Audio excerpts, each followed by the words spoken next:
Hello, I'm Dr. Gona Sirisha Grace, consultant pulmonologist from Rush Hospital, Hyderabad. ఈ రోజు నేను మీతో ప్లూరల్ ఎఫ్యూషన్ అనే టాపిక్ పైన మాట్లాడబోతున్నాను. ప్లూరల్ ఎఫ్యూషన్ అంటే ఊపిరితిత్తుల బయట నీరు చేరటాన్ని ప్లూరల్ ఎఫ్యూషన్ అని అంటాం. ఊపిరితిత్తులను కవర్ చేస్తూ 2 లేయర్స్ ఉంటాయి. వాటిని parietal and visual layers pleura అని అంటాం. ఈ లేయర్స్ మధ్యలో అబ్నార్మల్ గా ఫ్లూయిడ్ చేరితే దాన్ని ప్లూరల్ ఎఫ్యూషన్ అని అంటాం. సో ఈ ప్లూరల్ ఎఫ్యూషన్స్ 2 టైప్స్ ఉంటాయి. Transudative pleural effusion and exudative pleural effusion. ఈ 2 టైప్స్ రావడానికి గల కారణాలు ఏంటి, వాటికి మనం ఎలా డయాగ్నోస్ చేస్తాము, ప్లస్ వాటి ట్రీట్మెంట్ ఏంటి అన్నది ఫర్దర్ గా మనం డిస్కస్ చేద్దాం. First transudative pleural effusion. ఈ ట్రాన్సిడేటివ్ ఎఫ్యూషన్ కి రావడానికి గల కారణాలు, ఒకటి హార్ట్ ఫెయిల్యూర్ ఉన్న వాళ్ళలో కానీ, లేదా లివర్ ఫెయిల్యూర్ ఉన్న వాళ్ళలో కానీ, kidney diseases like nephrotic syndrome ఉన్న వాళ్ళలో కానీ, అండ్ బాడీలో ఆల్బుమిన్ లెవెల్స్ బాగా తగ్గిపోయిన వాళ్ళలో అంటే హైపో ఆల్బుమినిమియా ఉన్న వాళ్ళలో కానీ మనం ఈ ట్రాన్సిడేటివ్ ఎఫ్యూషన్స్ చూస్తాం. ఇది యూజువల్ గా 2 వైపులా వస్తుంది.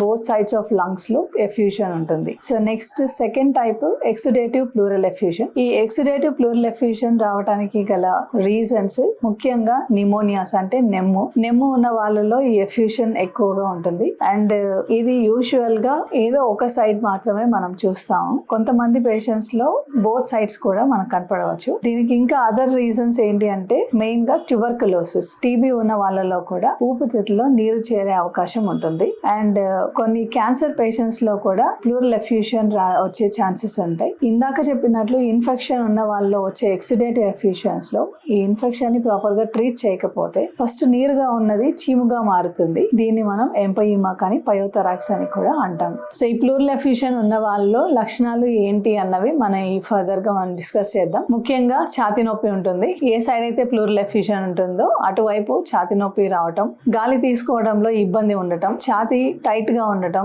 చెస్ట్ ఫుల్నెస్ అంటాం, అంటే ఛాతీ బరువుగా ఉండటం కానీ ఫుల్ గా అనిపించటం కానీ ఉంటుంది. ఇవి కాకుండా జ్వరం రావటం, చలితో కొంతమందికి జ్వరం ఉంటుంది. కొంతమంది ఏసిమ్టమాటిక్ గా ఉంటారు, అంటే ఏ లక్షణాలు కూడా కనపడకపోవచ్చు. కొన్ని ఇన్సిడెంటల్ ఫైండింగ్ కూడా ఉంటుంది. అండ్ ఇవి కాకుండా గాలి వేగంగా తీసుకోవటం అంటే టెకిప్నియా అంటాం. మనం తీసుకునే నెంబర్ ఆఫ్ టైమ్స్ కంటే ఇంకా ఎక్కువ సార్లు గాలి తీసుకోవటం కానీ, లేదా హార్ట్ రేట్ పెరిగిపోతుంది, దాన్ని టెకికార్డియా, ఇది కూడా ఉంటుంది. కొంతమందిలో ఎక్సెసివ్ స్వెట్టింగ్ అంటే డయాఫోరిసిస్ అంటాం. ఇది ముఖ్యంగా ఇన్ఫెక్షన్ వల్ల వచ్చిన ప్లూరల్ ఎఫ్యూజన్స్ లో మనం ఈ సిమ్టమ్ చూస్తాం.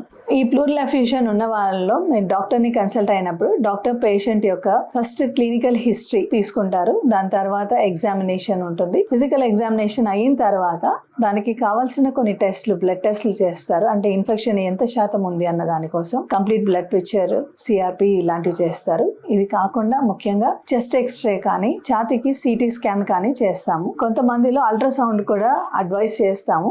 ఇది లోపల ప్లూరల్ ఎఫ్యూజన్ ఎంత వరకు ఉంది, ఎంత క్వాంటిటీ ఉంది అని తెలుసుకోవటం కోసం మనం అల్ట్రాసౌండ్ చేస్తూ ఉంటాం. ఈ ఇన్వెస్టిగేషన్స్ కాకుండా పేషెంట్ యొక్క బ్లడ్ లెవెల్స్ లో ఆక్సిజన్ శాతం కనుక్కోవడం కోసం ఏబీజీ అన్న టెస్ట్ కూడా చేస్తూ ఉంటాం. అండ్ ఇందాక చెప్పినట్లు నేను ట్రాన్సిడేటివ్ ఎఫ్యూషన్స్ కి అదర్ రీజన్స్ కూడా ఉన్నాయి. ఈ అదర్ రీజన్స్ కనుక్కోవటం కోసం గుండె స్కానింగ్ కానీ, లేదా లివర్ ఫెయిల్యూర్ ఉన్న వాళ్ళలో లివర్ కి సంబంధించిన టెస్ట్లు కానీ, అల్ట్రాసౌండ్ అబ్డామెన్ కానీ ఇవన్నీ కూడా చేయాల్సి ఉంటుంది. So coming to the treatment పరంగా అయితే మనం ఫస్ట్ పేషెంట్ కు ఆక్సిజన్ సప్లై పెట్టాల్సి ఉంటుంది. ఆక్సిజనేషన్ లెవెల్స్ కరెక్ట్ చేయాల్సి ఉంటుంది. దెన్ ఈ లోపల ఉన్న ప్లూరల్ ఎఫ్యూషన్ ని మనం బయటకు తీసేయాల్సి వస్తుంది. దీన్ని ప్లూరల్ ట్యాపింగ్ అంటాం. ఈ ప్లూరల్ ట్యాపింగ్ మనం చేయడానికి సెపరేట్ పరికరాలు ఉంటాయి. వీటిని పిక్టైల్ అని అంటాం. మరీ ఎక్కువగా ఉన్న వాళ్ళలో అయితే ఐసిడి, ఇంటర్కోస్టల్ డ్రైనేజ్, దీని ద్వారా కూడా లోపల ఉన్న ప్లూరల్ ఎఫ్యూషన్ ని తీస్తాం.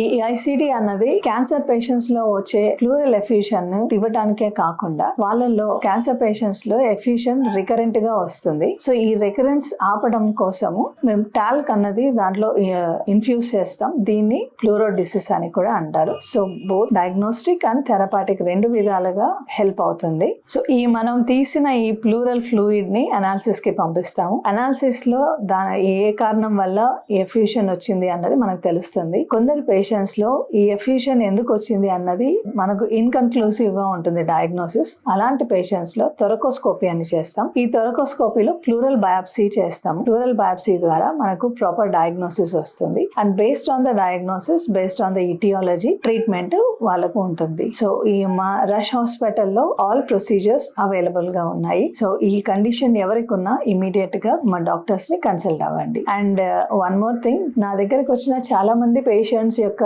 యూజువల్ క్వశ్చన్ ఏంటి అంటే, మేడం మా ఫ్యామిలీలో ఎవరికి టీబీ లేదు, మరి నాకు ఒకరికి ఎందుకు వచ్చింది అని అంటున్నారు. ఫస్ట్ పాయింట్, టీబీ హెరిడిటరీ కాదు, it is an infection. So infection అన్నది ఒకరి నుంచి ఒకరికి వస్తుంది. It is an transmissible disease. కాబట్టి ఇది హెరిడిటరీ కాదు. డిసీజ్ వచ్చిన తర్వాత ట్రీట్మెంట్ కంప్లీట్ గా తీసుకోండి. It is completely curable. Thank you.